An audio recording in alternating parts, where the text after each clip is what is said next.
निवडणूक हातामध्ये घेतलेली होती. प्रथमतः देवेंद्र फडणवीस साहेबांनी जे पालकत्व स्वीकारलेलं होतं आणि त्यांनी पूर्णतः मायक्रो प्लॅनिंग केल्यामुळं भारतीय जनता पार्टी, राष्ट्रीय स्वयंसेवक संघ, प्रबोधन मंच, अनुलम अनेक हिंदुत्ववादी संघटनांनी या ठिकाणी दिवसरात्र मेहनत घेतल्यामुळं ही निवडणूक एकतर्फी झाली असं मला वाटतं. लढत काँग्रेसची होती का MIMची?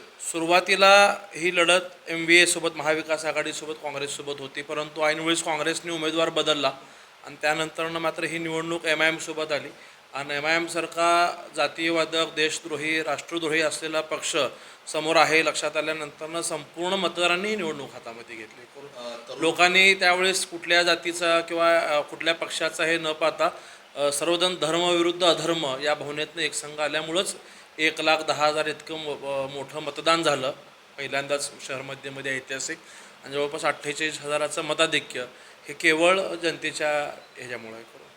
ठीक आहे. तरुण आमदारांना मंत्रिपद मिळेल अशी चर्चा मुंबईत सुरू आहे, काय सांगाल? अशी चर्चा आपल्या वृत्तवाहिनीच्या माध्यमातूनच ऐकायला मिळाली करून. आणि आपल्याला मिळालं तर? मी खूप लहान आहे, पक्षात अनेक वरिष्ठ लोक आहेत, त्यांना मिळावे अशी इच्छा आहे, त्यांना अनुभव आहे, त्यांच्या मार्गदर्शनाला खाली आम्ही काम करू.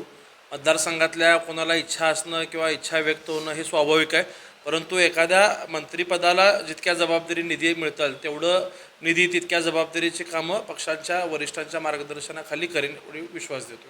खासदार प्रणिती शिंदे यांचा शहरमध्ये हा बालेकिल्ला आहे, ते 3 टर्म तिथून आमदारकी निवडून येतात, तो आता भाजपकडे आला आहे, कसं वाटतं? त्यांचा बालेकिल्ला आहे हे खोडून काढतो हे भ्रम आहे. त्या केवळ फक्त 2009लाच स्वतःच्या ह्याच्यावरती निवडून आला असं म्हणता येतील. 2014 आणि 19ला ज्यावेळेस MIM त्या ठिकाणी समोर आलं त्यावेळेस सगळ्या हिंदुत्ववादी संघटनांनी MIM नको म्हणून सगळ्यांनी त्यांना मोठी मदत केली आणि त्या सगळ्यांच्या मतदानावरती निवडून येत होते. लोकसभेला जर आपण पाहिलं तर 14, 19 आणि 24 तिन्ही निवडणुकीला 90,000चं मतदान भारतीय जनता पार्टीला झालेलं आहे. तो भारतीय जनता पार्टी आणि हिंदुत्ववादी विचाराचाच बालेकिल्ला होता आणि इतक्या 30-40 वर्षानंतरनं कमळ या चिन्हावरती भाजपाचा उमेदवार उभारल्यामुळं एकतर्फी 1,10,000चं मतदान घेऊन उमेदवार हे विजयी झालेला आहे.